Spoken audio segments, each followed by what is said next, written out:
Triple P. Triple P. Triple P.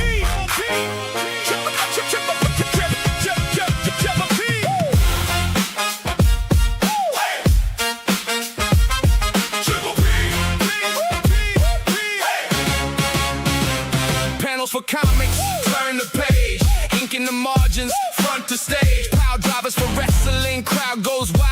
Place for good food, served up style. One name, 3 lanes, here we roll. Turn it up, let it go, let it go. Triple P, 3 things we love. Triple P, turn it up loud. Panels, Piledrivers Plates. Hello and welcome in for the inaugural edition of our brand new podcast, Triple P, Panels, Piledrivers and Plates with Josh Newell. Josh Newell is the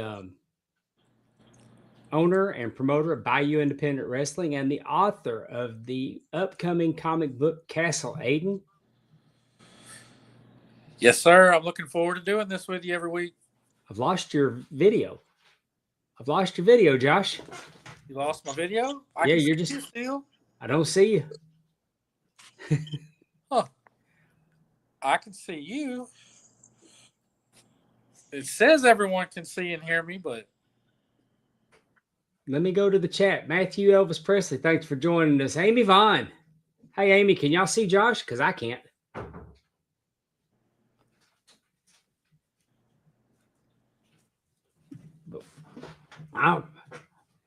I'm Super Dave. I'll be the co-host of this venture. Yeah, Josh, we don't have you. I don't know. I can see all y'all. Turn off your camera and turn it back on.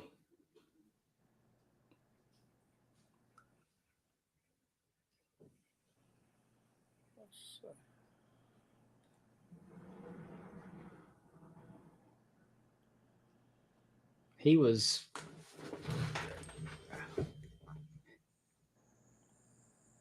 There you are. How about now? Yeah, there you go. Face for radio. Turn it back off. I'm just There you kidding. go. I'm working on it. Well, Josh, let's tell everybody what we're planning on accomplishing with this podcast. Yeah, we're going to have a wide range of topics every week. With the PPP, that's standing for panels, which is comics, Piledrivers and wrestling, and plates, which is food. And I doubt that we'll stop at those 3 topics. I'm pretty sure some other topics will be thrown in there here and there. But that will be the 3 main things that we try and talk about every week, which is 3 things that I really enjoy, and I know it's 3 things that you really enjoy. I do. So we're just going to try and bring some information to everybody about projects that I'm working on, but also just in general. We're definitely going to talk some in general wrestling news, some in general comic stuff, and then food. It'll just be places that, me and you enjoy, or places that are on our radar to check out, or maybe some things we don't like here and there and some things we do like typically. Well, cool. I'm excited to be doing this with you. You got me back out there, and I went to the comic book store first time in a long time. All right. Which one did you go to? Vans? Well, actually, I was in Dallas. Okay. And I went to I'm completely blacking out on it. It was in the Firewheel in Garland at Firewheel. It's been there forever. There's a ton of great comic shops. Yeah, you don't have a shortage out there. No, not at all. But you recommended Absolute Batman to me. Yep. I just couldn't do it a little bit. I went and bought the graphic novel, the hardcover with Jim Lee artwork. Jim Lee, make no bones about it, Jim Lee is my favorite comic book artist. Okay. You're not alone. There's a lot of people. I love Jim Lee's work, the way he draws Superman, the way he draws Batman, the way he draws anybody. But I wasn't ready. When I got introduced to the Absolute Universe. This is really cool. It's different, but it still feels like characters that you know and love. Just a different take. Yeah, it puts a nice twist on it, and it gives the writers a chance to do something a little different. Absolute Batman is the #1 selling comic book in the world right now. They've already greenlit the animated series. So absolutely. It's my wife's favorite comic book. We have a pull list that we get, every week, and that's the one my wife looks forward to the most. Well, we're going to be going. I mean, my number one source is going to be I'll have to go to Vans. I don't know that there's anybody else. Right. I think there's one more shop in Jackson or around Jackson, but Vans is definitely the number one shop. Yeah. And our artist, Jason Turner, who's from Jackson, he actually peeks his head in there every now and then and buys stuff. They have his art on the wall in there. Yeah. So yeah, they're very helpful over there. I stopped by there because I blew right through the first story arc. So the first one's what, the zoo? The first one, yeah. Okay, yeah. And then the second one has Bane on the cover, and I haven't got into it yet. Okay. I really like the Alfred character. I like how they're doing Alfred. Yeah, we have the first two in trade paperback, and then since then we've been collecting them in single issues every week. Because I went away from collecting comics for 13, 14 years, and I started back in January. So January, I started picking up trades and just kind of some things that I thought I might like. And then by February, I kind of had a grasp on what was coming out, what I knew I would like, and we started getting kind of monthly issues at that point. Well, before we talk about what you have going on, let's dig into your comic fandom. I mean, you got away from it, but when you were rolling hard into it, what was your go-to comics? Yeah, and around 95, 96. I mean, mind you, I was born in 83. So I'm a 12, 13-year-old riding my bike about a mile from the house so I could get to the comic shop. And those guys, of course, me being a kid, they wanted to get me hooked. So they were showing me Batman and different things. And I'd already knew Batman from the movies and stuff like that and some cartoons. But I loved G.I. Joe, the cartoon, already. So they told me there was a G.I. Joe comic book, and I was a kid in a candy store because I was like, what? G.I. Joe? So obviously I went to G.I. Joe first. But it already had a long history and a lot of issues out. So my initial fandom wasn't, I liked G.I. Joe, but I didn't really fall in love. So in 96, I believe, Nightwing had its very first solo issue, written by Chuck Dixon, and artist was Scott McDaniel. And it was my first number one of a series that I was going to collect. I had grabbed a few random number ones here and there in that year that I'd been kind of going to the comic shop. But this was my first number one. Like, I was going to collect it every month from issue 1 until it shut down. And Chuck Dixon was writing it, who I don't like Detective Comics and some other stuff. So I was really, really excited. And then I fell in love with Nightwing. Scott McDaniel actually is doing a cover for us for issue 3. I wish I could share it with people already because I already have it turned in. But it's amazing. It's so beautiful. Well, I'm like you, Nightwing. I had that, and I collected that. I did collect that series. I've always been a fan of Dick Grayson. Oh yeah, and what got me back into comics was just a few years before you started. I had comic books when I was a little kid, but I didn't really religiously go. We didn't have comic book stores. Right.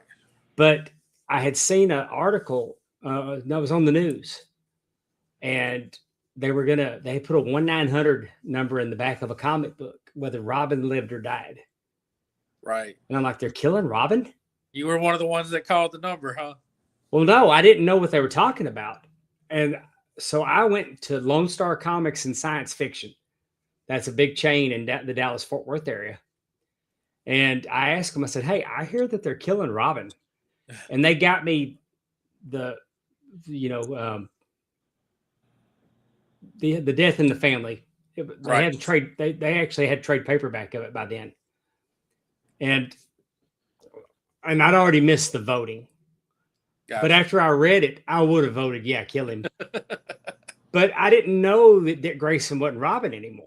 I didn't know that Jason Todd was Robin. And so then I started going and getting back issues, trying to the introduction to Jason Todd and his story. Right. Yeah. At this point, there's been a lot of Robins. Yeah. And well, then we got, Tim Drake comes in and figures it all out. And then eventually in 2006, Damian Wayne shows up. Yep. But did you know that they teased Damian Wayne in 1987. No, I didn't know that. And we talked about that we're going to do some exchanging of some graphic novels. I'll go ahead and recommend mine. Batman, Son of the Demon. Of course, I found it in hardback back then. Right. But that's a whole story arc. It's a Ra's al Ghul storyline.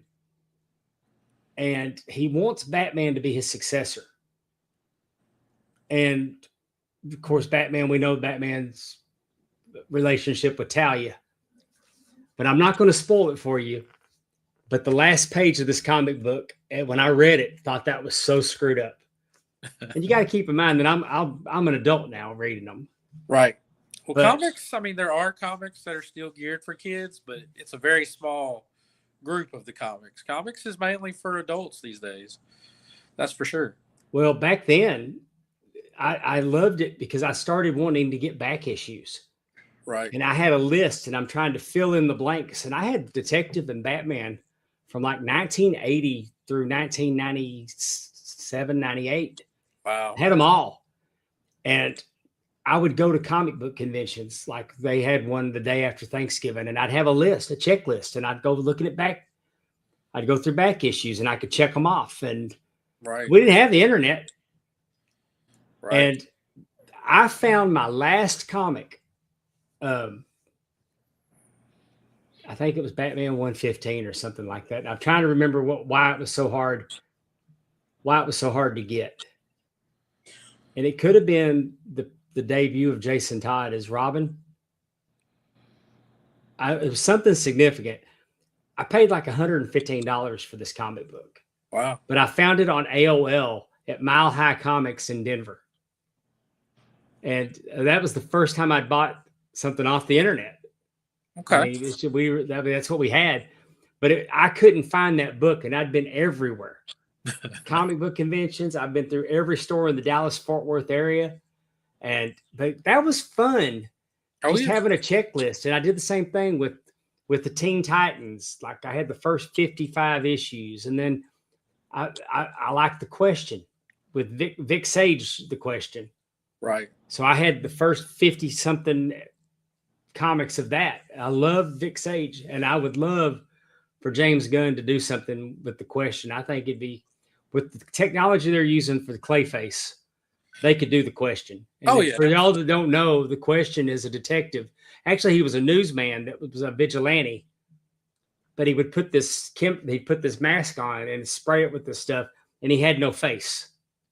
Right. Yeah, when I moved from Alexandria to Monroe to be the general manager of the Books A Million there in Alexandria, this was probably 13, 14 years ago at this point, I gave away all of my comics, and it was probably around 8,000 to 10,000. I mean, I helped this man load 50, 60 boxes into his Jeep. And I regret it so much looking back, but at the time, I didn't want to move 60 boxes to Alexandria, and I didn't have no place to put it in the little house we were going to rent either. So, I mean, it just felt like the right thing to do. But looking back, I wish I had those 60 boxes of comics that I gave away. Yeah, I sold mine, but I had well over 10,000 comic books. I mean, just the long boxes. Right. They were not easy to. And then I got into it hard and heavy where I was getting lithographs. Like I had Bob Kane Batman. I had several Bob Kane Batmans, the George Perez, and I can't think of the other guy, but they did like 50th anniversary of Superman. I had the 50th anniversary of Batman where 1939, 1989 by Bob Kane. And I would get the collectible lithographs, and I would get the porcelain statues, and I've still got a lot of them. And my daughter's got all my lithographs. Right. I just kind of got out of it. It was a very expensive hobby. It still is. And a few years ago, I got back into it and really, and I enjoyed it. And it doesn't have to be expensive, but it definitely can be. You can set yourself a limit to whatever, you're comfortable with. Like when we first started coming back to collecting comic books on a monthly basis, we set our limit to $50 for the month. And at today's prices, you're looking at 10 or so comics for the month. So we picked this 10 out that we really wanted to read every month. Now we've upped it to about $100 a month, and I try and stay, within that every month. So, I mean, yes, it definitely can be expensive, but if you just want to find one or two titles that you just want to look forward to and read every month, you can still, for $10, find you, two titles that every month you can go up to the comic book shop and get and have something to look forward to and enjoy. Yeah, I would get I tried to mostly collect Batman. I was in and out on Superman because there's just so much they mess with him so much.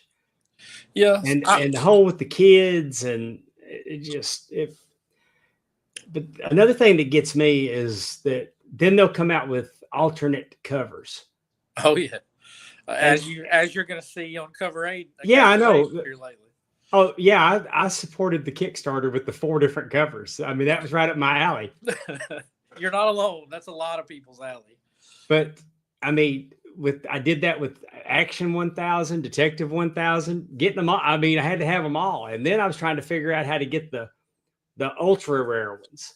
Don't do that with Spider-Man 1000 that's about to come out because there's so many covers. You'll have to buy like 50 covers. So, and it might not be 50, but it's a lot.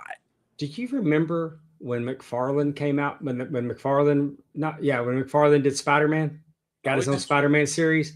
Oh yeah. And that first 5 issues and all the different alternate covers and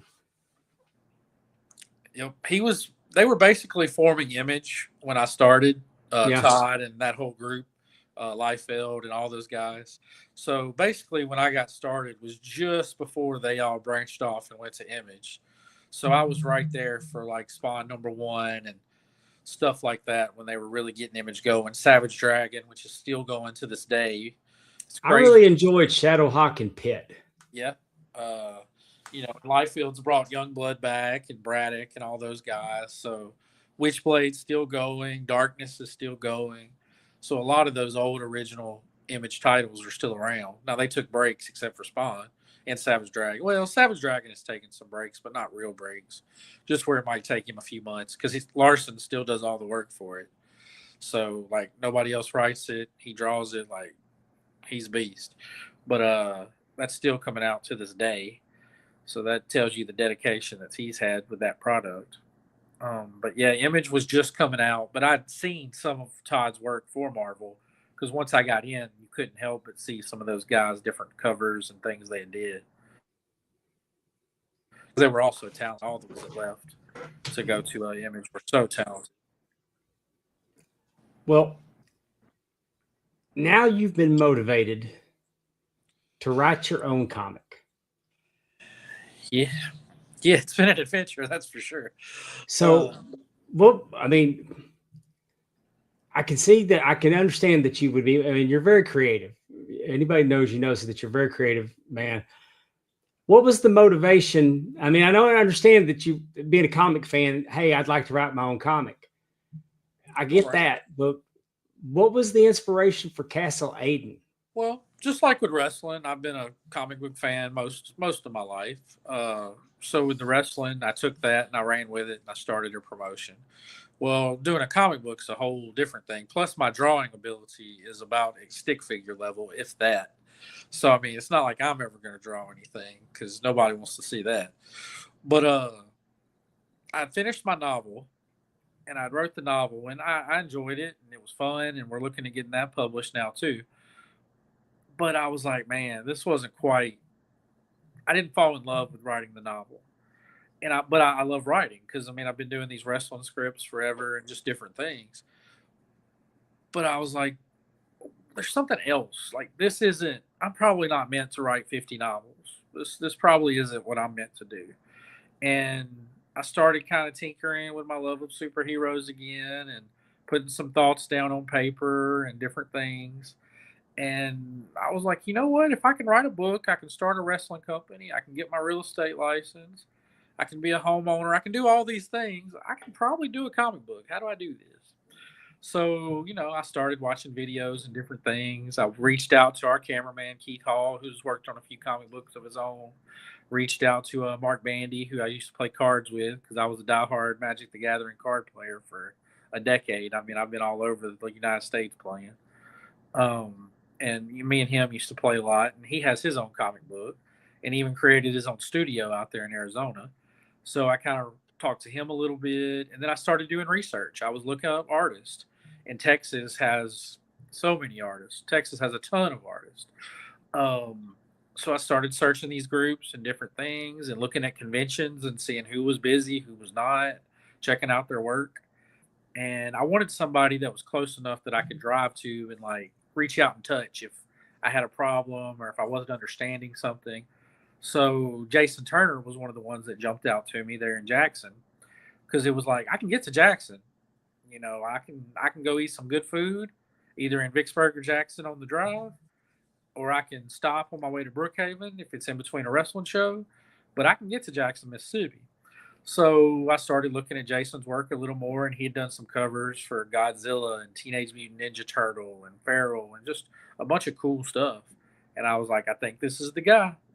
And then I talked to him, and he was down, he was into it, and we met here in West Monroe at Traps, and we talked for about an hour and a half. And by the end of it, we were starting a comic book together, and that was early February. I've also always liked knights and kings and queens and political intrigue and dragons and stuff like that. So it just felt perfect for me to jump into writing comics in that world. I'm not saying I'll never do like a superhero thing, but that's not really my cup of tea. If I do one, it'll probably be like a street level character, like a Batman or a Daredevil or somebody. I guess my brain doesn't work in the way to do like a Superman or a Green Lantern. I would just like show up and have him land one punch and like the thing would be over. And that's such a boring read. So my mind just doesn't work at like that super, super powerful level. I can do lots of creative things with twists and, little crumbs here and there of where the stories go. And I can do that. I do that with the wrestling. But as far as just having a character that's super powerful, that's just not something that right now, at least, is in my head and I'm capable to do. So you would never want me to write Superman, but I could probably give you a decent like Catwoman story. I could probably do that. Those are fun. Those are fun comics for me when they take a supporting character and branch them out into their own stories, and especially people that are tied into Batman because they don't really have any superpowers. Right. And of course, the Bat family at this point, say you're a comic book fan and you're like, you know what? I'm going to do everything Batman. I want to follow Batman. There's a lot of them. Yeah, you better buckle up because you're going to have to get Absolute Batman. You're going to have to get Batman. You're going to have to get Detective Comics. You're going to have to get Poison Ivy, Nightwing, Robin, Catwoman, Batgirl. There's an Absolute Catwoman running right now. They're about to do an event called Bad Seeds, which is going to tie all these in to each other. But Harley Quinn's in there too. But they're also starting Gotham Central again, and they're doing like a Gotham General, which is like going to be like a hospital one. So if you wanted to follow all of Batman, you would probably spend about $75 to $100 a month. Oh yeah, you got Red Robin, Red Hood. Yeah, there's all sorts of stuff, and if you want to follow them in the Titans as well, yeah. So there's all sorts of stuff, but. Us in particular, we love Batman. We're always going to collect one or two Batman titles, but we don't get everything. We've narrowed it down right now to Absolute Batman is on her must-pull list, and I get Detective Comics for me. And I read Absolute Batman too, but it's definitely on our list for Kristen. Does Detective Comics, do they arc over into Batman to make you buy both of them? No, it's typically they used to do that pretty regular. It's typically their own thing. Now, for this event coming up called Bad Seeds, yes, everything is going to kind of tie together a little bit, but normally it does not. And back in the day, Detective Comics was my favorite because it focused on like just the detective side of Batman. So if you wanted the big crazy stuff, you would go read Batman. But if you wanted like the detective work and the ins and outs of that, you would read Detective Comics. Now, I wouldn't say it has to focus on the detective side of things in that book. It does still some, but it's not a guarantee. Where back in the day, you knew you were getting a detective story in Batman Detective Comics. Right. So. Well, let's show everybody what you're doing. Absolutely. So this cover here was done by Derek Donovan, who actually has worked for DC and Marvel and different things. He started working for them back in the 90s. So you can definitely Google Derek and find all sorts of work he's done with characters like Superman, Green Lantern, stuff like that.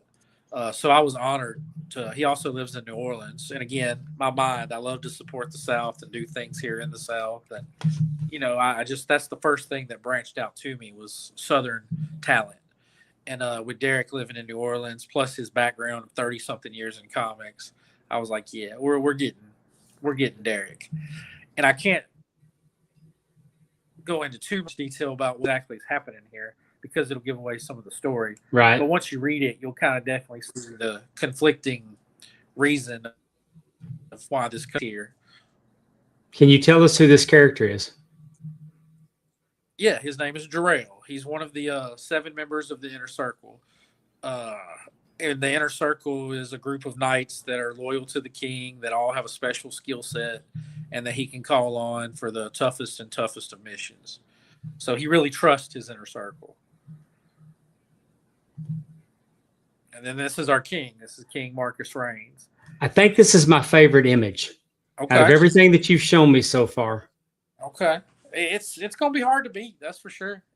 Right now, spoiler alert, that's the #1 seller on Kickstarter right there. They've all been selling good. A lot of people have been picking the all 4 covers, but that one does have the lead by a little bit. That's also on one of our shirts, and that's by our main artist, Jason Turner. So the interior of the book, that's the same guy that did that. It's very, very impressive. And he's going to do a cover on each book. That was kind of part of our deal. So like issue 2, there will be a Jason Turner cover book. On issue 3, there will be. On issue 4, there will be, and so on. Now, the other artist will rotate, and that'll be a way for us to show y'all so much variety, but also get more people involved, because not only will we be trying to spread our gospel and our information, but as we bring other artists in, their fans are going to hear about Castle Aiden too. So like next issue, Tone Rodriguez did a cover for us, which is amazing. It's so good. He's another guy that's been in comics for 30 plus years. He did a cover for issue 2 that's so good. But what's some of his background? We're going to get to share. Well, right now he's working on Feral. He lives here in Louisiana right now, but he's from LA originally. He's a big wrestling fan as well. We sat and talked about XPW for an hour last time we sat down and talked, because he was there during the XPW ECW feuds. So he had some very interesting stories about like Heyman and Sabu and Shane Douglas and some of those guys. So one day we'll get him on here and have him talk, because he's a fun guy. But he's doing Feral right now, which is one of Image's top comic books. And they did Stray Dog together too, which we loved. Me and my wife both love Stray Dogs. But I mean, he goes way back. And his cover it's up there. It might be my favorite so far, but I have 3 or 4 in my inbox that I haven't been able to share yet. They're just all so hard to pick from. But like Tone and his fans will see issue 2, because he'll share that he did a cover for that. So we'll bring his fan base in. Well, Saturday you'll have to show it to me. You may not be able to send it to me, but you can open it up and show me. Yeah, I'll give you a sneak peek on Saturday, but it's amazing. And he did it very fast too, because covers take a long time. It's a lot of work to do a cover, but once Tone gets excited, he's one of those guys that can just kind of run with it. And he did it in about a day and a half, and not like the full day and a half, but he had it done in about 2 days showing me, and I was just speechless.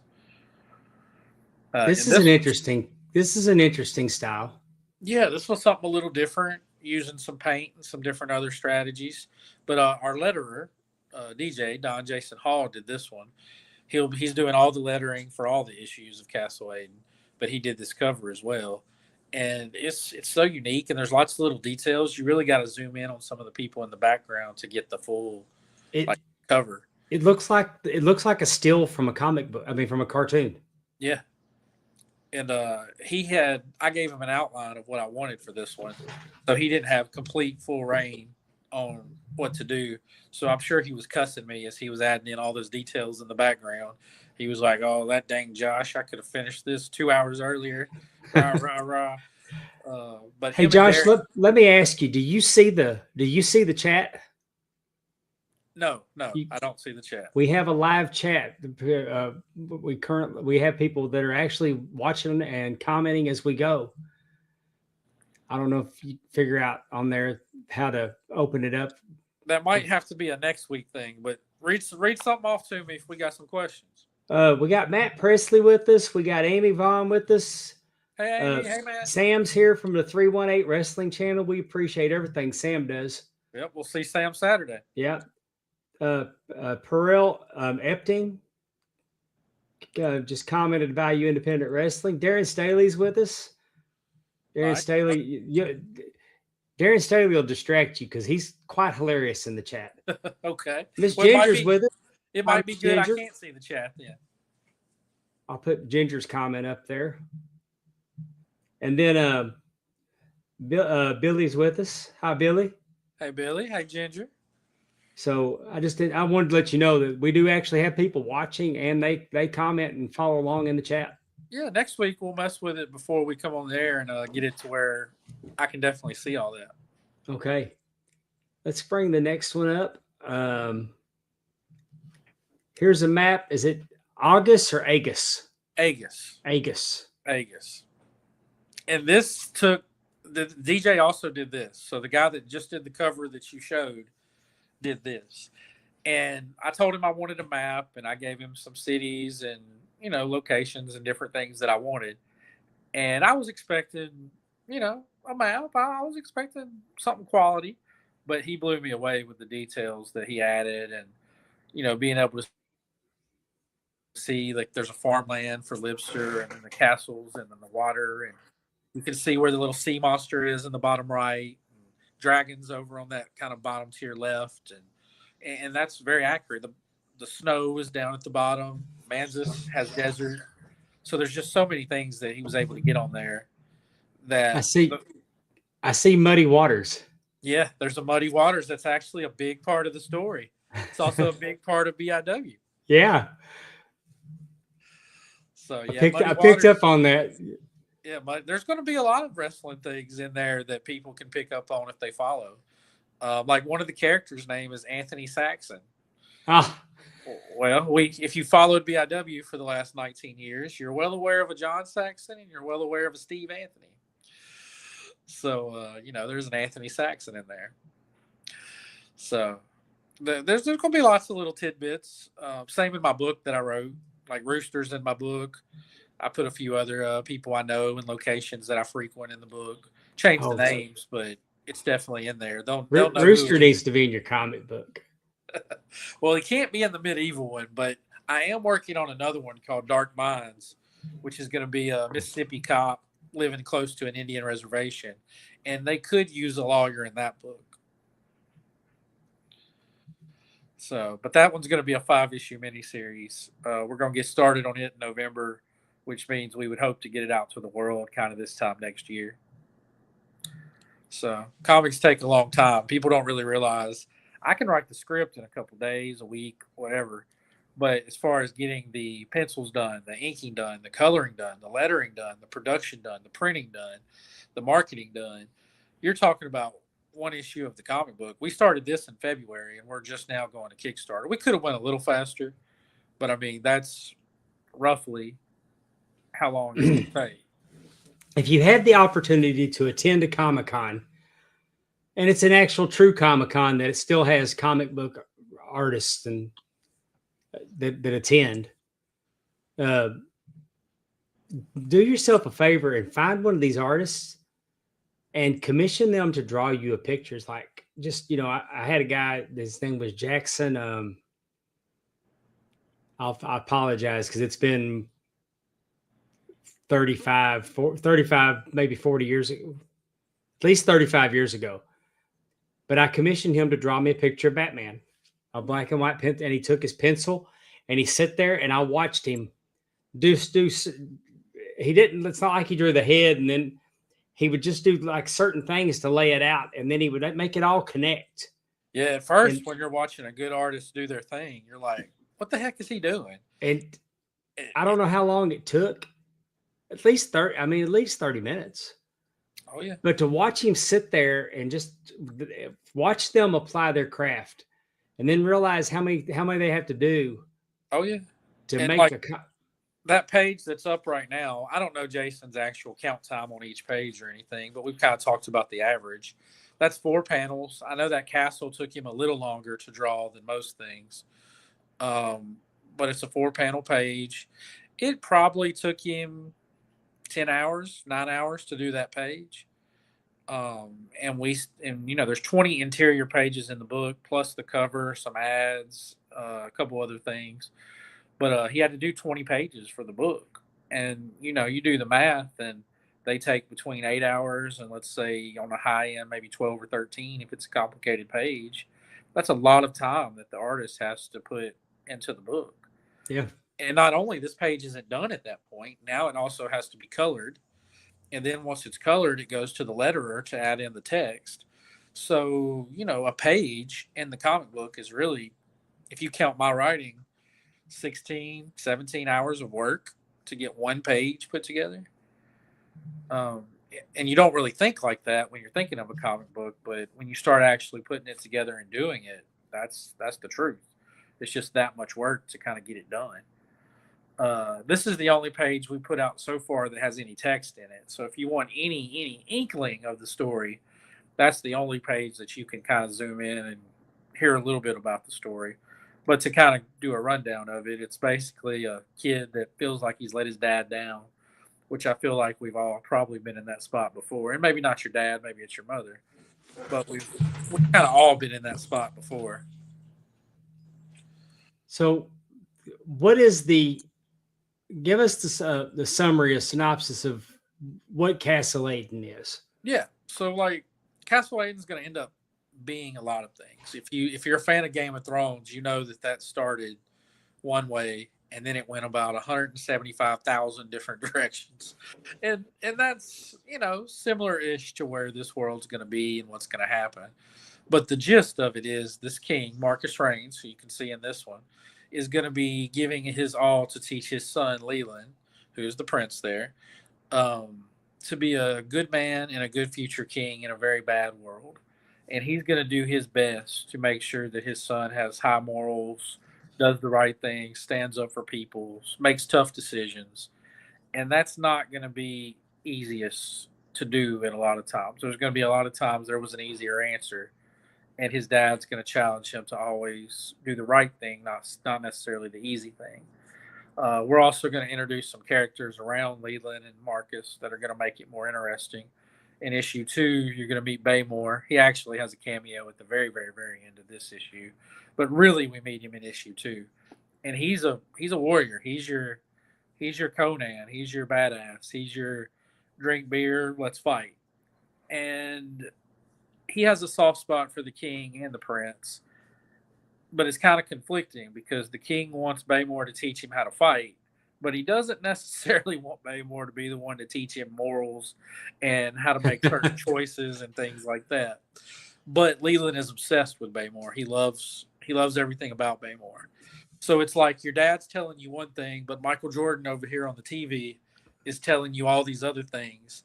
And you're kind of like, dang, do I listen to my dad or I want to be like Mike? Should I listen to Mike? And it's kind of one of those battles for Leland throughout the early issues of the book because he's going to be put in some situations that, Baymore's a little rough around the edges where dad would probably handled it a little different way. But don't get it twisted. Marcus ain't weak. He might be noble. He might be, a deep thinker. He might be for the people, but he ain't weak. When it's time to draw a sword or to make a decision, he will make it. He kind of reminds me of like Ned Stark in Game of Thrones. If you watch the TV show, Marcus kind of reminds me of Ned, where everybody knows he's not a pushover. He's a fair man, but he's a hard man. And if he has to do something that the majority don't like, but he feels it's what's just, he'll do it. What about we've got all these warriors, so they got to have somebody to fight. Are all the villains outside of Castle Aiden, or do we have somebody? Do we have some snake? Will we have a snake in the grass? There's some rumors and some later issues about a possible snake in the grass. we can't confirm or deny that quite yet. Okay. But there does seem to be some rumors that there is some people in the castle that might be working against the king. But there is definitely a kingdom called Castle Red Rock that is also, if you go back to the map, in Dillingham with Castle Aiden. They're both in the same little area, and they do have some beef with each other, and there's going to be some discussions had with words, but also with fists between those two castles for sure. And from my point of view, I definitely think Castle Aiden is the good guys and Red Rock is the bad guys. But somebody else might read it and be like, you know what, I kind of understand where Red Rock's coming from, and that's okay. When you're watching Game of Thrones, to go back to Game of Thrones, I was a fan of like Starks and Winterfell and all that, but I know lots of people that had other castles and different things that they were fans of and that they enjoyed watching. Some people really like the Lannisters. I couldn't stand the Lannisters. I wanted the Lannisters to die, but I know people that's their favorite part of the show and their favorite part of the book. So Castle Aiden, I think that you're going to end up rooting for the Castle Aiden side of things, but I wouldn't be surprised if there's some people out there that once the story unfolds, they have a soft spot for Castle Red Rock or some of the other regions that we're going to discover. Is there a queen, or is the king a single parent? The king childbirth with Leland. So the king has vowed to never marry again, which makes his throne and his power a little cautious because he only has the one son and Right. he has no wife. So he's never going to have another kid. So if something was to happen to Leland, what happens to his line? That's going to be another thing that we kind of tackle, and you'll see Baymore as the story unfolds. You'll see Baymore kind of like hinting at him, like, "Look, I know you made this promise, but your son would like to see you happy. He would like to see you with someone that makes you happy and cares about you, so he knows he doesn't have to be the only person worrying about you. But also, it would help the kingdom if you were with somebody again. You should consider it." And he keeps brushing Baymore off. We'll see if he changes his mind down the road. But as of right now, he's pretty stern on the I'm not allowing anybody into my life. Okay, that's interesting. Yeah, and again, we're going to play a lot with the dynamic of how fragile that makes his line. Because again, there's no way to create another heir, and he only has the one son. So I wouldn't be surprised if maybe some attempts on some people's lives were done because of that. Possible spoiler alert. Okay. Well, producing a comic book sounds like it's a very expensive endeavor, just from the artist and the hours alone. Yeah. And again, every artist and everybody's different. So you'll end up negotiating your price as the creator and the writer with whoever you hire. Level of experience will come into there. What they've done. Have they worked for Marvel? Have they worked for DC? Are they brand new? Are they fresh out of college looking to make a name for themselves? You can get just about any price range you want, but know that you're also going to get way different levels of quality and ability because of that as well. So it's hard to find, like as a new creator, when I started BIW, I knew that BIW would never be WWE, WCW, any of those. But I also didn't want to just be another independent that was like everybody else that we already had. That was important to me. So I booked talent that was what I felt, and sometimes I've been wrong over the years, but I booked talent that I felt was at a certain level. And if they couldn't reach that level, we didn't have them partake in BIW. There were other places they could go, but we didn't want them at BIW. So it wasn't 20 shows of 20 ex-WWE guys showing up on our show, but it also was a bunch of guys that had looks from WWE or different things. So I wasn't going the all-in former WWE or TNA or whatever route, but I also wanted experienced journeyman independent wrestlers that had been a lot of places. And some of them did make it, and some of them came close. And that's what I focused on. And the comic book was kind of the same thing. I knew I couldn't afford, say you said Jim Lee was your favorite earlier. It's not like I was picking up the phone and promising Jim Lee enough money to get him to come do my pages. That wasn't happening. Well, but I also wasn't going to the college level either over here to ULM and grabbing some expiring artists that would do it for free or little to nothing either. I wanted somewhere in the middle that I could afford but still be very proud of what we were doing and what we had going on.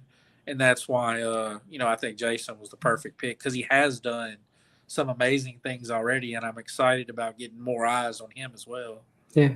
Well, and he's done. I mean, the people that you've named have done some things. That's right out of the gate. That lends credibility to your project. Oh yeah. I mean, but I gotta imagine Eastman and Laird when they came out with the Teenage Mutant Ninja Turtles, they were in black and white. Yeah. And that might have been a financial decision. I mean, maybe trying to ink those comics would have pushed them over the edge. I mean, would have broke the budget. Yeah, sometimes it's an artistic view that you prefer it black and white, but a lot of times it is a financial. If you don't know how something's going to go, you can put it out black and white for a lot cheaper than colors. Because, I mean, just looking at price per pages, I don't have the chart right in front of me, but I want to say it's about a 10 to 18 cent difference per page, and you do that per book. So, and that's for a 20-page book. I'm not, it might even be higher if you start talking about a 32-page book. So, I mean, I'm sure it is a little higher. So you talk about 18 cents cheaper per page, 20 pages in the book, and then you do that times the 500 to 600 that I'm planning on printing. But if you're Teenage Mutant Ninja Turtles, you're probably going to print 30,000, 40,000, whatever. That's a lot of cash. Plus somebody to actually color it. That's a part of the fee as well. So that there is a big difference.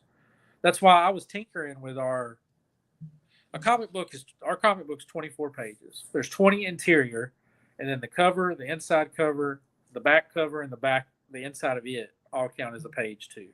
So it's 24 pages. And we talked about doing 28, so 24 interior. But to add those 4 pages, by the time we copied the books, paid for the art, paid for everything, you're talking about over $1,000 to add the 4 pages. And I was just like, ooh, that hurts. Let's do 20 and leave it at a cliffhanger and do it to be continued here. And that might change down the road. But I have learned the first 4 issues, 20 was perfect. Like I felt perfect at 20. The last 2 that I wrote, because I wrote the first 6 issues, as the story's gotten more bones to it and there's more characters and there's more twists and there's more things. Now I'm like struggling at 20. I'm like, man, I really could use another 4 to 8 pages. So it's been interesting watching that part of the journey too. And eventually, if it's popular enough, we probably will add the 4 pages, to be honest, because I would love to be at 24 interior pages and then the 4 other pages. So, well, we're trying to get this project off the ground. So Josh has a Kickstarter, and if you don't know what a Kickstarter is, it's your opportunity to get in on the ground floor to help out getting a project launched. We have a lot of wrestling fans, and a lot of if you're following over, if you're part of the Mark Out Moment audience, the Talking Wrestling audience, you know that Tony Schiavone's comic book was done with a Kickstarter. Arn Anderson's comic book was done with a Kickstarter. Currently, Guy Evans is writing Hulk Hogan deep dive, and he used Kickstarter to help fund this project. And let's talk about some of the incentives to get on board and help out with this project, Josh. yeah, absolutely. Now, with Kickstarter, I've had lots of our wrestling fans who have never done it before. So you go to Kickstarter.com, and Dave just, he backed this project. He's one of the first ones to back this. But that was your first time signing up on Kickstarter. No. Right? I backed Tony Schiavone and Arn Anderson's. Okay. Yeah, I've had a Kickstarter for a while. It's a pretty easy process. Yeah, it's pretty easy process, though. You go to Kickstarter.com, you log in, it'll get some base information for you. One of the things is when you type in Castle Aiden, you search it, you pick out which thing you want, which we're going to go through those. You don't have to pay right away. You pay, in our case, August 13th when the project ends, and only if it gets funded. So if something happens and a project doesn't quite reach its goal, you won't be charged for that project. Now, with Castle Aiden, we've already reached our goal, thank God. So you will definitely get charged on August 13th. But I've had some people say they were waiting on their check, which is next week or whatever. You can go ahead and pick your goodies now and know that it's not coming out till that August 13th date. So you don't have to stress about it right this second. I just wanted to kind of throw that out there for some of the people that have had questions in my inbox and stuff. But one of the easiest way to get involved in the project is the one that Dave has up on the screen now. That's just the digital copy. You won't get anything in the mail. You won't get a physical copy. You won't get anything like that. But you will get to see the comic book, and you can still support us. So the cheapest, quickest, easiest way to get involved is the one that's up on the screen now. That's the digital version. You'll get it probably early September. You'll have it in your inbox and be able to look at it all you want. And in the top left corner of the screen, you're going to see that I just put up a QR code. That QR code will take you to the Castle Aiden Kickstarter page. Absolutely. And if you have any questions, like I said, just inbox me, Josh Newell, Facebook. I respond to stuff every single day. You might not get an answer within 30 minutes or something, but you'll definitely get an answer the same day that you ask. This is that poster that I showed you earlier, the map that we showed earlier. This is the mini poster version that you can get for $10. We're also here soon. We'll show you the big version of the poster. It's 11 by 17 that you can get for $20. And that's the blank cover. A lot of people these days, it used to not be a thing, but a lot of people these days like to get kind of a blank cover and do their own drawing on it, or take it to a convention and get an artist to do a drawing on it. So say you read the book and your favorite character ends up being Leland. Well, you might want to get on the front cover and draw your own Leland and color it. Or you might want to come see Jason Turner or one of our other guys. DJ Hall's an artist too, the guy that does the lettering. You might want to go see one of them and have them do a drawing on it at a convention or something. So that's kind of why the blank covers are a thing nowadays. I've recently saw a Superman cover that way. Yeah. Just There's some awesome covers out there that are done like that. It's kind of neat. I wish they would have had that back when I was younger. I'll still probably take advantage of it now when I start hitting the conventions heavy next year. But I definitely would have taken advantage of it as a 15, 16-year-old kid. I may circle back around and add one of these to mine just for that idea of getting Jason to do it for me. Absolutely. One day, since you're right there around Jackson too, we'll have to time it to where we can all meet up and have lunch or something. Yeah, definitely. And there's Jason's cover. That's the cover A for the book. And like I said, Jason will be doing a cover for each one of them. We'll have anywhere from 2 to 4 covers for every single book, but you'll always have a Jason cover.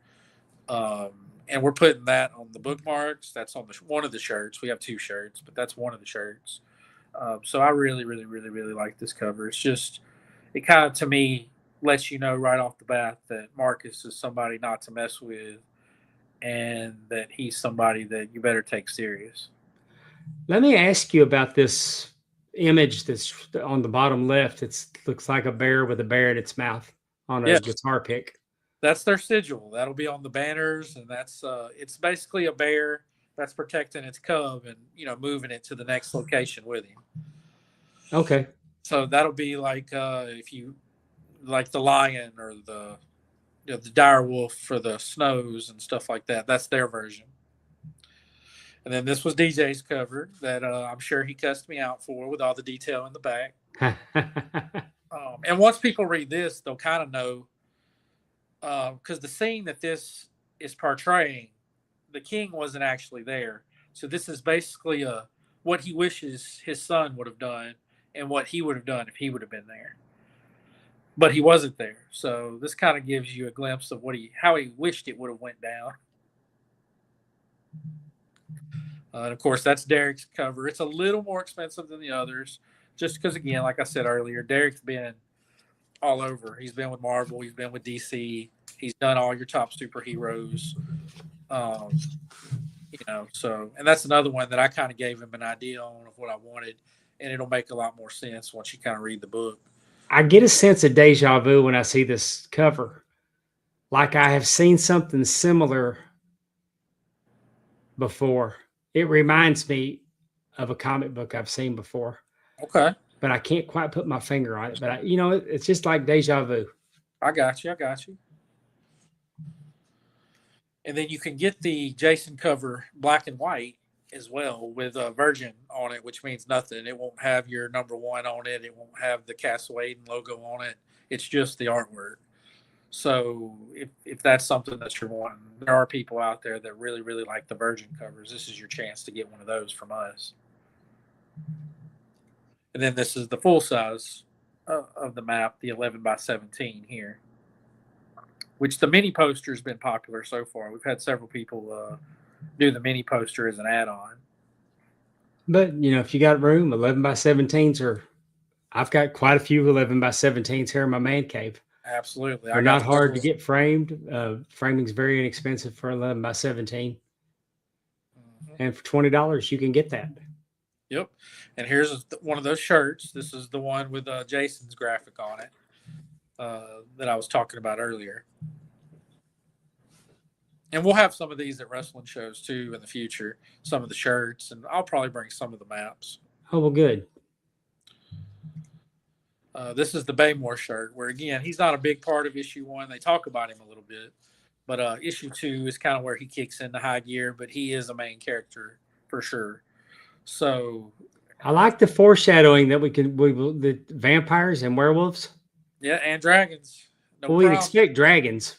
The vampires and werewolves kind of add a little wrinkle to it. That we're going to play with a lot of stuff. We're going to have trolls and giants and ogres and cyclopses and witches and good knights, evil knights.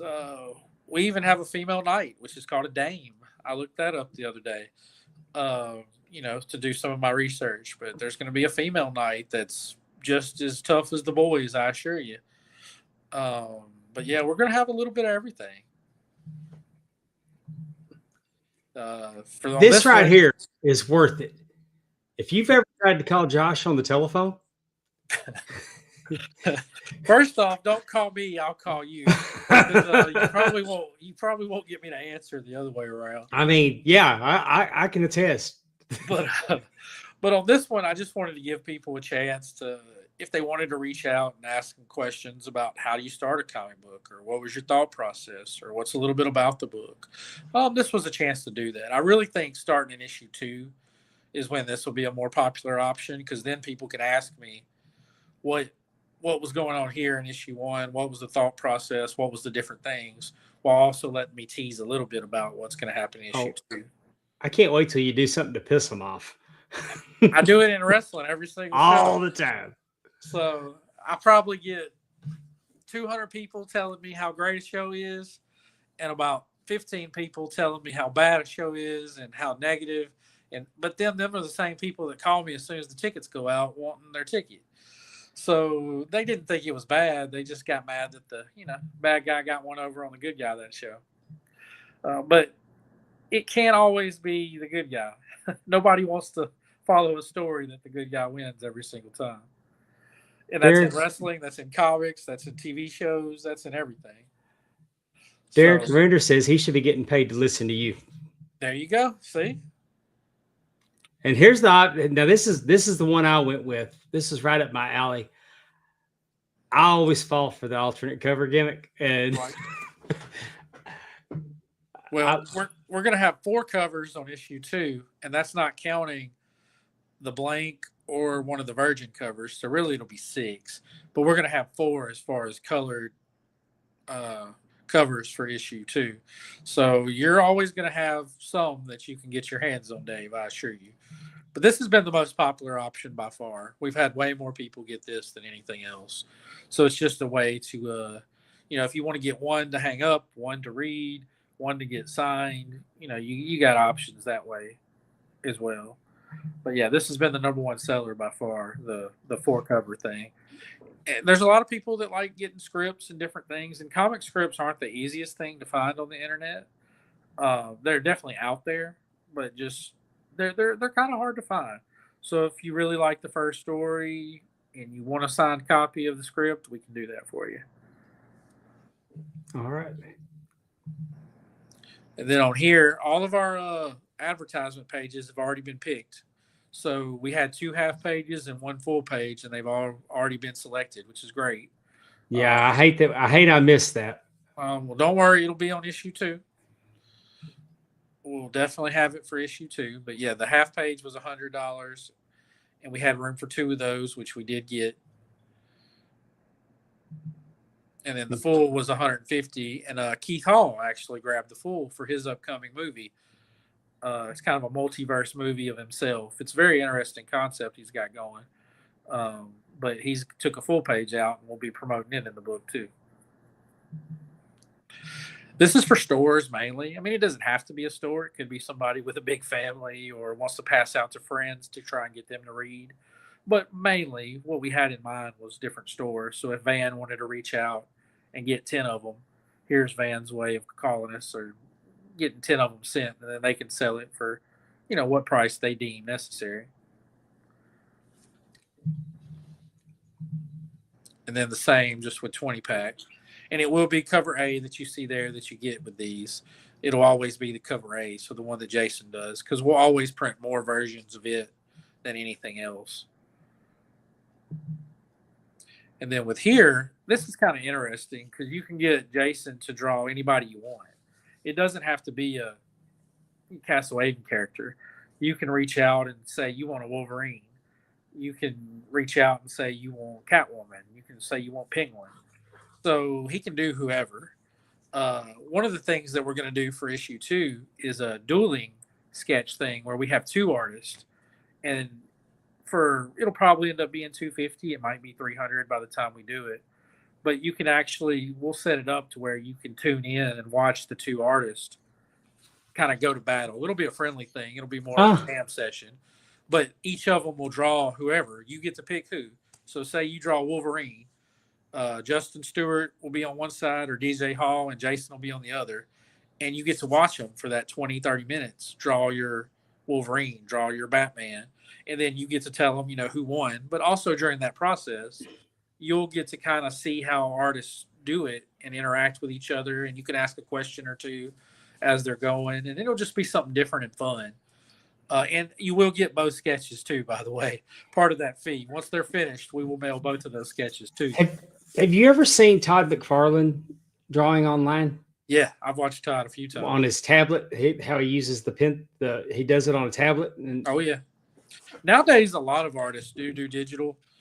There are still some that do original art and do it on the big pieces of paper and everything. But a lot of people these days do digital. And really, there's not, to me, a huge drop-off in quality. There are some things, I think, with original art that kind of add a cool and a wow factor that you can do. Yeah. But there's also some stuff on digital that you can't really do with original. So it does give you some creativity that you can use there. So both sides really have some pros to them.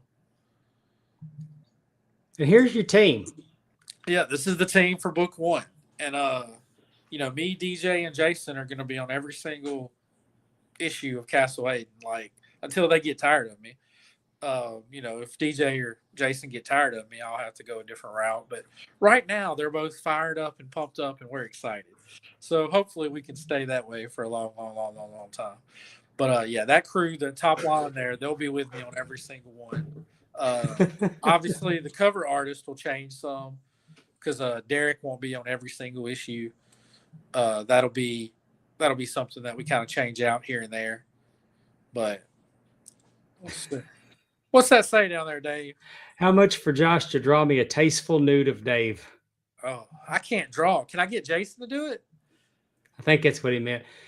He gets it might Darren thinks Darren's into country music, and I think he keeps calling Jason Turner Josh Turner.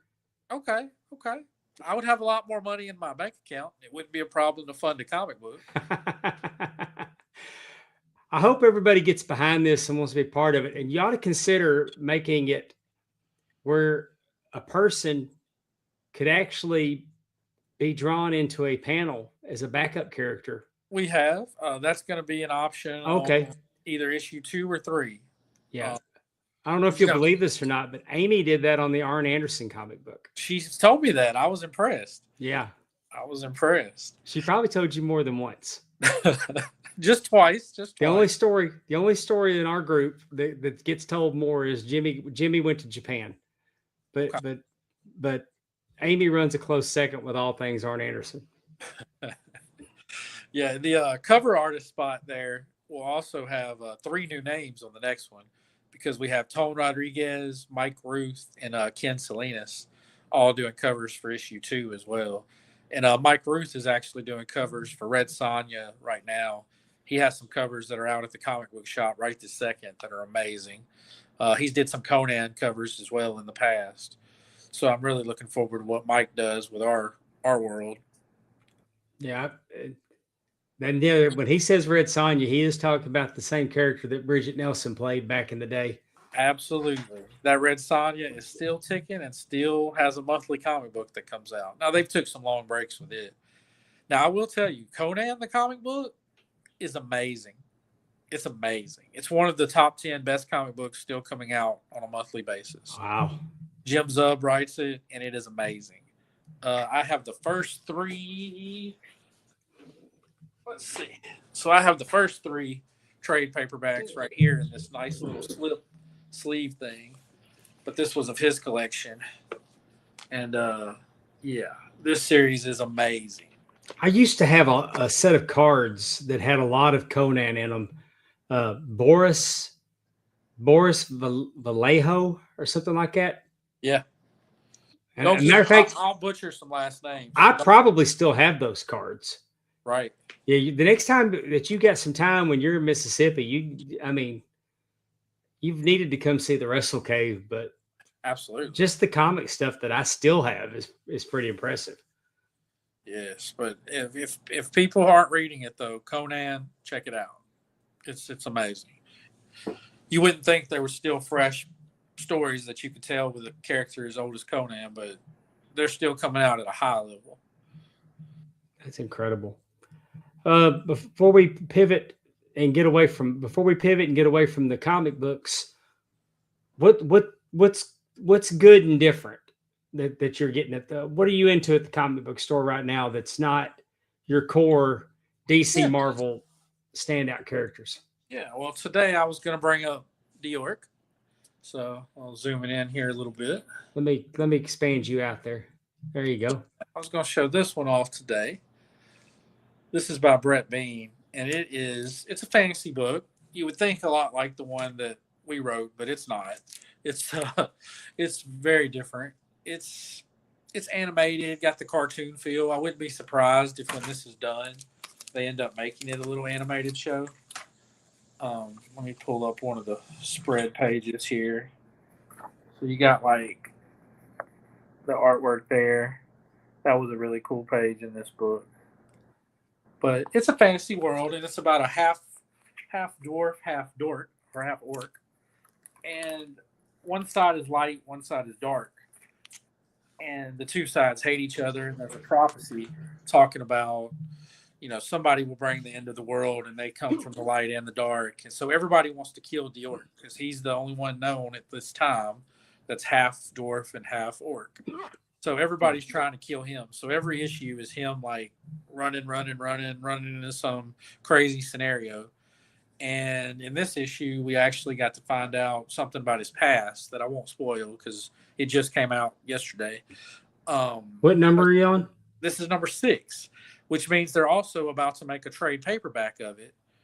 Because usually these days they put either 5 or 6 issues and then make it a trade if it's popular enough.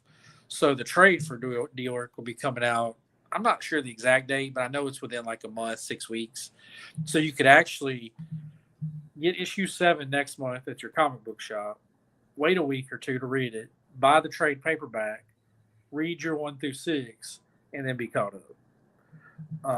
Yeah, every time I try to go back and read, and I love getting the individual issues, right? But it never fails that there's going to be one book out of the 6 that was super popular and you can't find it. Right. Yeah. It was easier to get back issues back in the day than it is now. They make a more limited print these days than they used to. Plus, you could send stuff back then. So if something didn't sell, as long as it wasn't damaged, you could send it back or get a credit and then it could rotate. So retailers were fine ordering more copies because they knew they could at least get a credit, and just keep it rolling with the next thing they want to order and rotate and do. But now, like, you're stuck with it. So if you buy it as a retailer and you can't sell it, that's just money you're eating. So they don't order quite as many extras as they used to. Now, there is a good place called My Comic Shop online, which is based out of Texas, that has a huge back issue collection. And I've been able to pick up a lot of stuff through them. They don't have everything, but they have a lot of stuff. And they kind of helped me when I was getting back into it, get some of the single issues that I wanted. Now, trade paperbacks you can either get at your comic shop, and Amazon's actually good with trade paperbacks too. They're not the best in the world at single issues. They're actually horrible at single issues. But as far as trades go, they do a pretty fair job. Yeah, it's nice having. I like the trade paperbacks.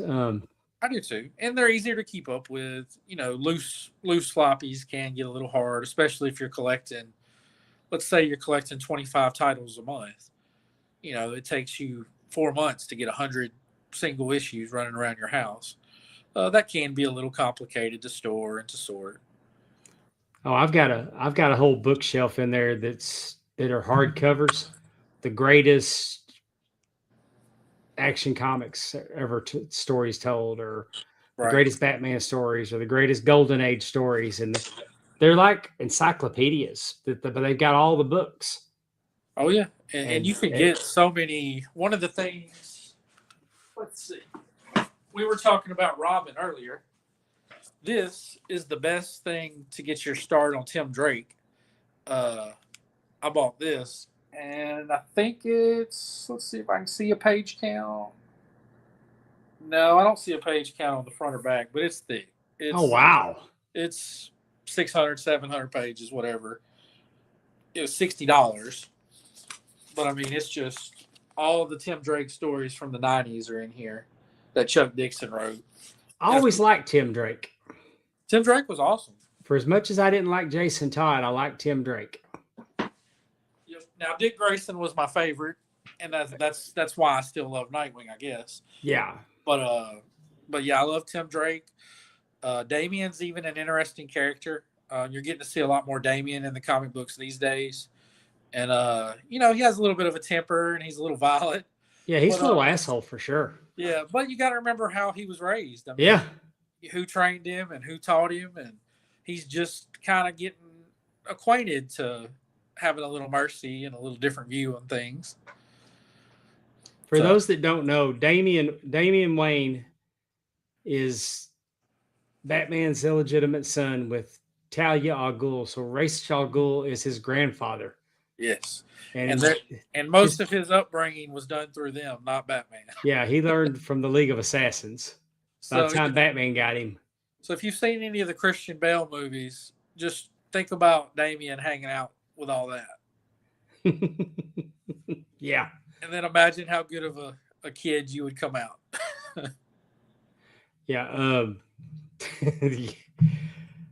All right. Let's talk about a little wrestling. We got some wrestling coming up this weekend, Josh. Yeah, West Monroe. We always look forward to our West Monroe shows.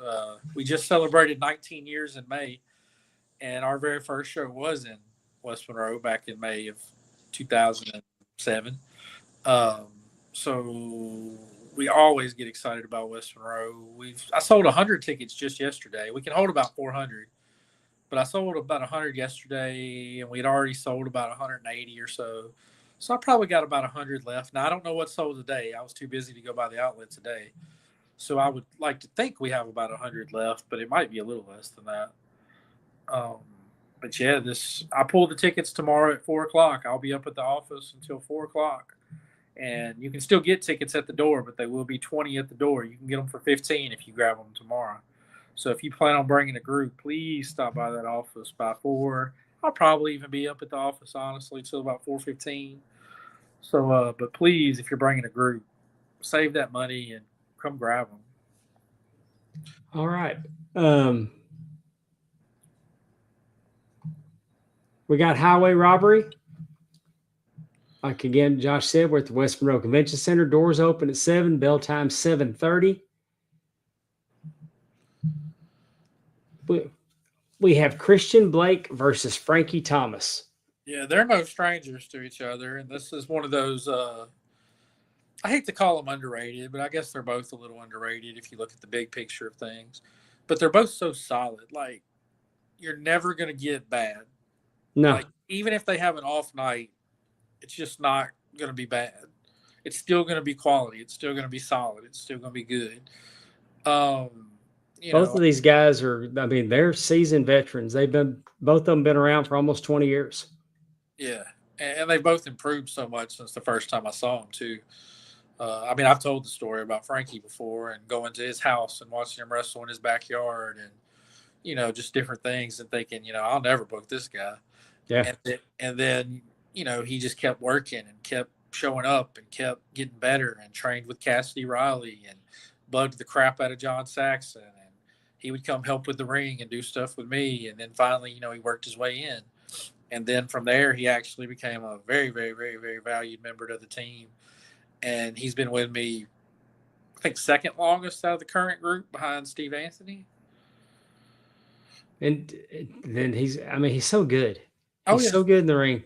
I often compare Frankie Thomas to Buddy Roberts. Yeah, he has a lot His of heel buttons, work. for sure. He's the straw that stirs the drink. And Christian Blake, he's so solid. He almost got me killed. He almost got me killed in Homa. That doesn't surprise me. It's easy to almost get killed at home. Yeah. Especially at a wrestling show. Yeah, they found out that they didn't like me right out of the gate because he got a pin on Houston Carson and they were in the ropes. So Houston should not have lost the match. And I came out and told DJ, the other referee, what had happened. And they restarted the match and Carson stole the win. And the crowd was not happy with the new guy. Yeah, they love Christian Blake down in Homa. So you they do. You definitely messed up there. Then we have the BIW Southern Heavyweight Champion, Alex Arsenal, teaming with Ray Fury against Rob Love and Dylan Scott, members of Bayou Kingdom. Yeah, you got the Bayou Kingdom showing up and going against two of our fan favorites. Obviously, Arsenal's kind of had problems with Rob ever since he came back, but Ray's been right there with Arsenal, kind of watching his back and trying to help him guide through these crazy waters. But it's been an adventure, and this is the main event of the night. So that means everybody will be trying their best to get to the pay window for sure. Oh, yeah. Ain't no telling what's going to happen with Rob Love in the building. No, I'm sure I'll have to protect him. I always end up doing security when Rob Love's around. Yeah. Especially in Brookhaven. I got a nap courtesy of Rob last time. I did not expect that. I sent my wife to check on you. She walked right by. The video shows that she just could not have cared any less whether or not I was okay. Now the world sees what I got to deal with. That's how much sympathy and compassion I get. She's probably thinking, well, you should have got out of the ring. You saw him coming. Yeah, haven't you been around long enough to know, Dave? Yeah. Hunter Law and Steve Anthony. Hunter Law has been picking at Steve Anthony for months and months and months. He's mocking him, copying him. And now be careful what you wish for because you're going to get it. Yeah, Hunter actually beat Steve Anthony earlier this year in the Lafayette area. Right. For their title down there. So they've wrestled here before too with Steve Anthony getting his hand raised. So this is one of those that's very 50-50. Either guy could win. They're both so technical and so talented. Hunter ran Jay Lethal's wrestling school for a while. Steve Anthony, of course, as I've said before, ran Harley Race's wrestling school for a while. Both can trade submissions, get in and out of holds, do all of the ground stuff you could want. But they also have that mean streak where they'll just punch you in the mouth as well. So this will be interesting. There's a good chance that this is your match of the night. Hunter has a new move that he did. I watched him. He had a video earlier a training video, and he put this kid in a move where he tied him up like a pretzel, and it was like it almost looked like a sharpshooter into a pinning. I mean, it wasn't for a submission, it was for a pin. Right. I mean, he had the guy. I don't know how you kick out when you're tied up like that. Yeah, Hunter's very creative. And he gets into it almost like an Oklahoma roll. It's an impressive move.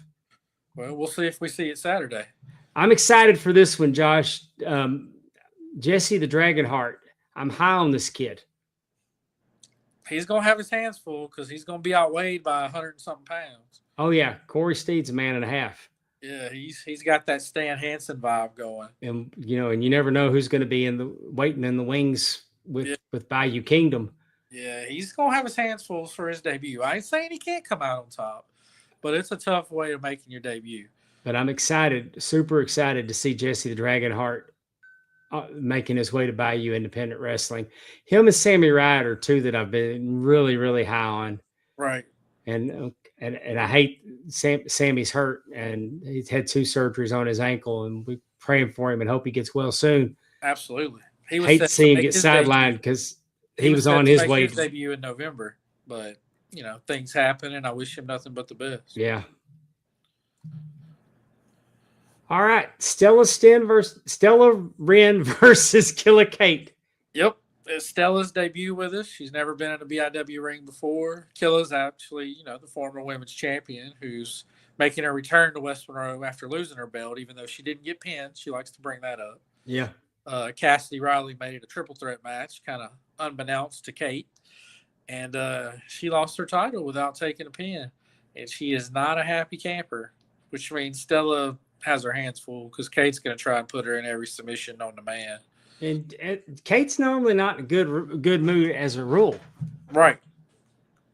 And but I believe I've worked with Stella once, and I'm familiar with her work. She's really, really, really talented young lady. Oh yeah, absolutely. She's definitely going to put up a fight no matter what. And Kate does have a lot of experience on her though, and she has that kind of angry. So it'll be interesting to see if Stella's able to kind of use that anger against her and maybe kind of sneak her with a little bit and kind of get a one-up on her, or if Kate's able to take that anger and just kind of wipe the floor. I think that Stella has everything to gain, and Kate really has everything to lose here. Yeah, I mean, Kate's the one that's a former champion. Kate's the one on TV. Kate's the one that wants another shot at Cassandra Golden. Right. You lose to somebody that's debuting, and you're probably not getting the next shot at the women's champ. That's just not how that works. So, yeah, Kate has a lot to lose for sure. And then, of course, after the show, we got our El Paso thing that we do after every West Monroe show. Margaritas and senoritas. Yep, it's going to be one of the biggest quesadillas you've ever got if you're a quesadilla fan. The margarita, do not get a large. No. Get a small or a medium if you have to drive, maybe even if you have to ride.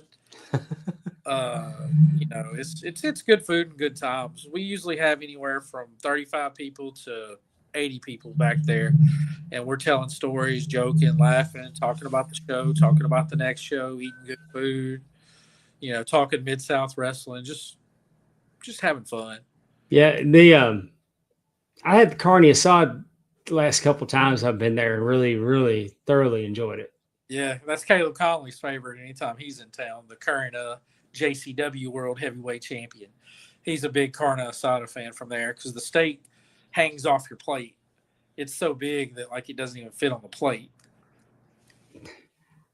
Man, I'm so thrilled for Caleb with the success that he's having. Yeah, Caleb's a great dude, great wrestler. I love that they're giving him some spotlight on JCW. He's also been in a decent amount of TV shows and stuff. And he's got his picture on the belt.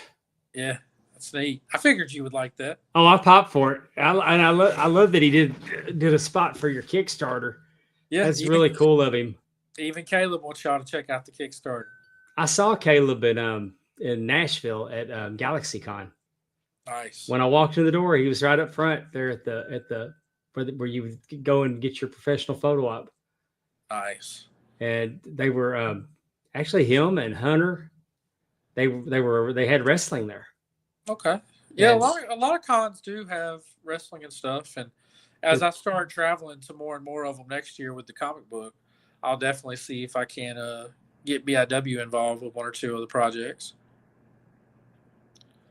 I had a very short visit to GalaxyCon. It was part of Jeff Jarrett's Asylum weekend, and we got to stop up there, and they had several wrestlers there, but I didn't know that Caleb and them were doing the wrestling, and I think they had them where they were dressing up as comic book characters doing right. it. Yeah, a lot of times he plays the what's his name, the Star Fox, or the guy that's in charge of Guardians of the Galaxy. I can see that. He plays that guy a lot at different cons and different things. Well, we've talked about panels. We've talked about pile drivers. Let's talk about plates. Yes, food. We love food around here. We do love food. You were telling me that you found a new spot. Yeah, we try to. Well, we don't mind driving 30 minutes, an hour, hour and a half. And then when we travel, we're always looking for places that have been on like Guy's show on Food Network. That's how we travel. We base vacation sometimes off of that, to be honest with you. We stopped in North Carolina at a little place. It was off the road a bit, but we stopped because we'd heard you go in there, they had like the best hamburger. It was like $1.25. Right. And it was just we got chicken fried steak and a burger, and it was everything they said it was going to be. Nice. Now locally, we try everything eventually. You know, it might take us a few months, but we try everything eventually. So Tuesday night we ate at Coco's, which is Chef Corey Barr's place. It's right across the street from Parrish. For those in town, he owns Parrish and he owns Coco, but it is delicious. It's sushi, so I mean, but you don't have to like sushi. You can go the noodle route, fried rice. They have some appetizers and different things. Some dumplings, Wagyu beef. Exactly. The best thing we got was actually a dumpling. It was a pork gazu dumpling that had like a chili sauce and some green onions and a few other things going on, and it was immaculate. It was great. For those that don't know Chef Corey, he actually won an episode of Chopped. He's also was on the next Food Network star, and he beat Bobby Flay in that episode. Oh, so like the man can cook. You wouldn't be able to win an episode of Chopped and then be invited to the Food Network star thing. He's up for a James Beard right now, so like he can cook. It's something that Monroe, Louisiana, and wrestling fans, James Beard is a chef, not yeah. not the legendary referee. No. The legendary award is just as legendary as the referee, just in a different world. But yeah, the man can cook, and congratulations to James Beard, the referee, because he was inducted into the Waterloo Tragos Thez Hall of Fame this past weekend. I saw that. We've had James several times at BIW. Well deserved. Love having James around. But yeah, Chef Corey, we're blessed in Monroe to have 2 restaurants that he's in charge of, and he was there. I mean, he said hey to us while we were there. But he talked to a few other tables too. So, I mean, he's putting in the work and walking back and forth between the 2 restaurants that are right across the street from each other, making sure they serve high quality. But I would definitely recommend Coco and Parrish, for that matter, right across the street. What kind of food does Parrish have? Now, Parrish is kind of your southern gourmet. It's going to have like red fish, but with some fancy vegetables and some sauces and different things. He has a good shrimp and grits over there. He puts quail on the menu sometimes that I always get. I love his quail. He makes his pasta. He's the only place in West Monroe that make their pasta fresh every day. So there's always at least 3 pastas on his menu over there at Parrish. So I a lot of times end up getting the pasta. He does do some steaks with some different cuts and everything. He loves Wagyu. Soft shell crab. He's a big fan of soft shell crab. So you can get a lot of creative southern dishes over there. Cool. Well, check this out, Coco. If you're in the Monroe area, or you're just passing through, and it's worth the drive too. So if you're in Crossett, Vicksburg, Shreveport, even though Shreveport does have a lot of amazing food too, it's worth the drive. You know, just try and put it on your calendar for a weekend or something. 319 North 2nd Street, Monroe, Louisiana, 71201. Absolutely. And that was our first time. That was our first time there, but it won't be our last for sure. I'm gonna have to look at the menu to see if there's anything Stephanie will eat. I bet you she will at least like some stuff at Parrish. Yeah, Parrish would be no problem with it. And to me, Parrish is the best restaurant in town. It's not necessarily my favorite because there's other ones that I go to more often because of the price points or the location or the in and out. Because like you got to do a reservation at Parrish 99% of the time, and you're probably gonna spend $100 if you and your wife go to Parrish. But it's the best restaurant in town. My favorite is probably El Paso or something that I go to all the time. Merlin's. I went to Pops today, which is a little food truck, which are all places that we're going to talk about at some point on this show. There's a barbecue place down there by Marty and Mark's. Yes, Jock's. Yes, it's delicious. We'll definitely talk about that place. I'd have no problem getting Stephanie down to Jock's. Okay, you have no problem getting me and Kristen there with you. So we'll have to do that because my wife's an extremely picky eater. Okay. She doesn't do vegetables. I mean, she if they say, "Would you like a baked potato or fries?" She normally just says yes. Yeah. And I've seen that, or doubled up on the fries because she doesn't eat vegetables. Right. She eats beef. She'll eat catfish. She'd have been a good cowboy. Yeah. She likes what she likes, and she's not messing around with. And she likes pasta. Okay. Well, we have a very good Italian restaurant over in Clinton, Mississippi, which is about 45 minutes from where we live. It's called Roma's, and it's incredible. Okay. I'll go so far as say it is the best Italian food I've ever had. Okay, nice. So sometimes she'll say, "Hey, you want to go get a steak tonight?" I'm like, "Well, no, if we're being honest, I'd rather go eat the Italian because right. I mean, I can do a steak at the house. And you can still get a steak at the Italian restaurant usually if you really want to. They usually offer like sirloin or something. Yeah, if I'm paying $35 for an entree, then give me something that I don't do just as well at the house. Right. So, chicken cacciatore or chicken piccata, or they got all these different chicken dishes, and I'm a big ravioli guy when I go Italian, so.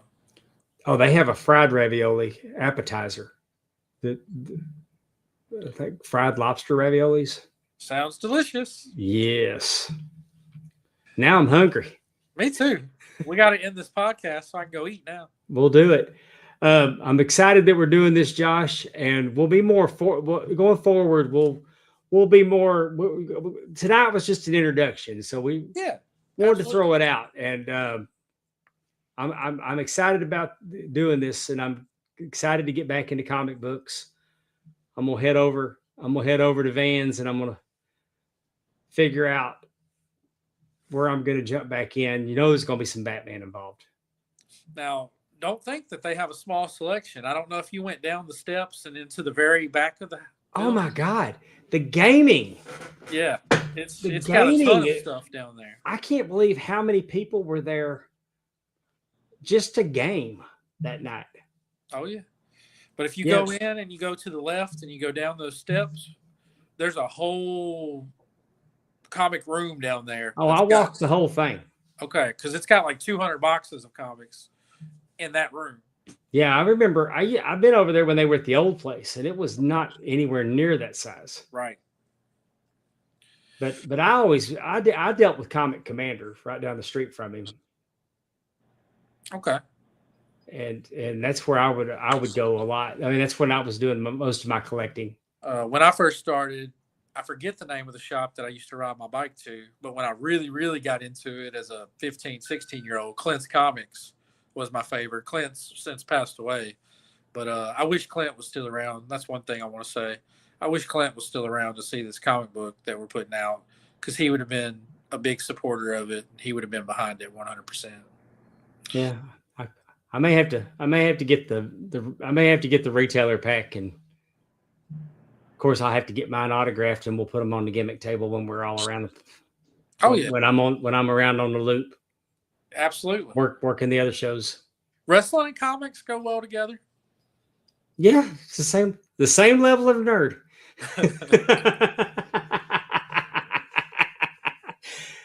When I was a kid, nerd wasn't a good thing. Now we rule the world. Oh yeah, nothing wrong with it now. And we'll rule the world again next week on Triple P, Panels, Pile Drivers, and Plates with Josh Newell. Josh, this was great. Thank you so much. Yes, sir. Thank you, and we'll see everybody next week.